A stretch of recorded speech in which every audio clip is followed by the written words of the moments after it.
Filho de Calvino Batista Pereira e de Dona Ruth Toledo Pereira, José Eduardo Toledo Pereira nasceu em Campinas, no dia 12 de abril de 1954.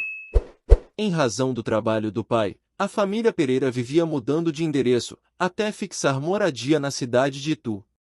E foi em Itu que Zé Eduardo iniciou sua caminhada nas quadras de futebol de salão, época em que jogava como frentista. Encaminhado aos quadros amadores do Ituano Futebol Clube, Zé Eduardo foi aos poucos tomando gosto em jogar como zagueiro, até seu futebol ser descoberto por seu Aziz, um gerente da Caixa Econômica. Conforme reportagem publicada pela revista Placar na edição de 21 de janeiro de 1977, seu Aziz aproveitou do bom relacionamento no Corinthians para levar Zé Eduardo ao Parque São Jorge em 1972. Depois de ultrapassar o limite de idade permitido para permanecer no juvenil, Zé Eduardo foi aproveitado no time principal em 1975, inicialmente como lateral direito.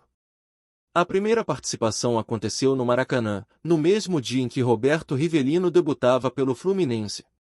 Os cariocas venceram pelo placar de 4-1. Em seguida, uma boa oportunidade no futebol japonês parecia desenhar um novo rumo. A indicação partiu de Sérgio Echigo, o inventor do drible elástico, que jogou ao lado de Roberto Rivelino nos aspirantes do Corinthians na década de 1960. Alguns meses depois, Zé Eduardo deixou o Japão e voltou ao Corinthians para ser aproveitado pelo técnico Milton Buzeto. Pouco depois, o lendário Filpo Nunes o efetivou em sua verdadeira posição. Zé Eduardo entrou na segunda etapa do confronto diante do Caxias, jogo válido pelo Campeonato Nacional de 1976.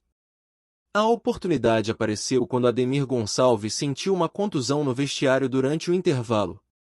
Depois desse jogo contra o Caxias, Zé Eduardo brigou pela posição com Ademir Gonçalves, Darcy e Moisés. Suas primeiras partidas na condição de titular absoluto aconteceram na gestão do técnico Duque. Até o dia em que Duque ofereceu uma fitinha do Senhor do Bonfim para colocar no pulso: "Coloque que dá sorte, meu filho." Um tanto friamente, Zé Eduardo respondeu que era evangélico e não queria saber daquilo. A resposta malcriada custou o lugar no time. Mas os problemas estavam apenas começando. Na renovação de contrato, Zé Eduardo discutiu seriamente com o presidente Vicente Mateus e quase deixou o clube. Superado o desconforto de ordem contratual, Zé Eduardo não precisou de fitinhas no pulso para conquistar a confiança do técnico Oswaldo Brandão. Zagueiro de futebol sério, o rótulo de viril e caçador o incomodava bastante. Apesar de disputar boa parte dos jogos do Campeonato Paulista de 1977, inclusive nas duas primeiras partidas da decisão contra a Ponte Preta, Zé Eduardo ficou de fora da finalíssima do dia 13 de outubro. No domingo em que a Ponte Preta venceu de virada por 2-1, Zé Eduardo recebeu o terceiro cartão amarelo do árbitro Romualdo Arpi Filho, que naquele dia pendurou também o lateral esquerdo campineiro, Odirley Magno. Mesmo com títulos, Zé Eduardo lamentou sua ausência na fotografia que eternizou os campeões da Libertação Mosqueteira. No início de 1978, Zé Eduardo sofreu uma fratura no rosto em um lance acidental com o atacante Enéas da Portuguesa de Desportos. O infeliz afastamento, de quase 50 dias, foi o suficiente para acabar com o sonho de vestir a camisa canarinho. O escolhido para ocupar a vaga no Screte foi o zagueiro Polozzi, companheiro de Oscar na Ponte Preta, que subiu na cotação do técnico Cláudio Coutinho e foi convocado para disputar o Mundial de 1978, na Argentina. Esse choque com Enéas potencializou um comportamento de autodefesa em Zé Eduardo. Assim, os lances de virilidade e a fama de caçador ganharam maiores contornos por parte da imprensa. E tão logo o jogo acabava, Zé Eduardo entrava em penitência. Voltava para casa pensativo e reprovava sua própria conduta.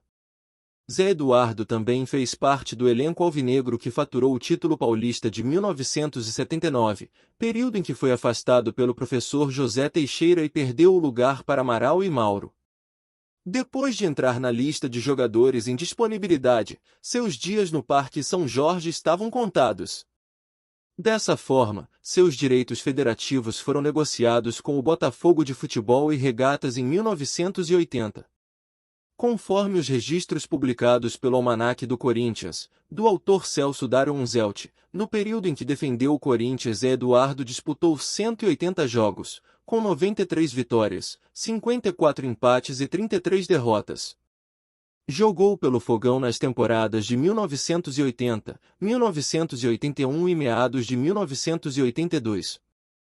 Jogou numa época difícil pela equipe da Estrela Solitária, que assim como seu antigo clube Corinthians, estava numa seca de títulos, apesar de conter bons valores na equipe, como o lateral Perivaldo, o meia Rocha, Mirandinha, Mendonça e outros. A equipe não conquistou títulos nesse período. Depois da passagem pelo cenário carioca, Zé Eduardo jogou também pela Associação Atlética Internacional de Limeira em 1982. Após Lupercínio se destacar no Náutico, em 1983, e de alguns clubes interessados em seu passe, o Botafogo saiu na frente e ofereceu 3 jogadores em troca de seu passe: Mirandinha, Ademir Lobo e Zé Eduardo. O negócio foi fechado e o Lupercínio não conseguiu reeditar no Glorioso seus bons momentos do futebol pernambucano. Essa foi mais uma de muitas negociações que não se encontra uma explicação plausível. Existe uma frase há tanto tempo conhecida que já virou folclore: há coisas que só acontecem ao Botafogo. Zé Eduardo chegou em 1983 no Timbu e logo assumiu a titularidade na equipe, aonde seus companheiros de Botafogo, Mirandinha e Ademir Lobo, também jogavam como titular. Em 1984, no time comandado pelo técnico Enio Andrade, Zé Eduardo foi campeão pernambucano pela primeira vez. Foi um ano fantástico para o Náutico e para ele, que fez a melhor campanha de sua história em campeonatos brasileiros da Série A, ficando na 6ª colocação. Numa equipe que tinha Manguinha, o volante Lourival, o craque Baiano, o ponta Eider, o meia Ademir Lobo e outros, Zé Eduardo se sobressaía e sempre tinha vaga certa na equipe Timbu. No ano seguinte, em 1985, no time comandado pelo técnico Mário Juliato, Zé Eduardo e seus companheiros levaram o Náutico ao bicampeonato pernambucano. O Náutico manteve a base campeã do ano anterior, que foi reforçada pelo centroavante Lima, artilheiro da equipe. Permaneceu mais uma temporada no Náutico e em 1987 foi para a equipe do Ituano disputar o Campeonato Paulista, pelo Ituano. Zé Eduardo se aposentou dos gramados jogando pela equipe de Itu. Longe da bola, a vocação religiosa e o antigo desejo de estudar agronomia prevaleceram. Mais tarde, Zé Eduardo tentou prosseguir na carreira de treinador e inclusive comandou o Mirassol Futebol Clube. Diagnosticado com uma séria enfermidade nos ossos, o ex-zagueiro lutou contra os efeitos da doença por muito tempo. José Eduardo Toledo Pereira faleceu em 26 de abril de 2017. E aí galera, gostaram da nossa história de hoje? Deixe seu like, curta e compartilhe nossas histórias. Comente e dê suas sugestões de novas histórias do nosso amado Clube Náutico Capibaribe. E até a próxima!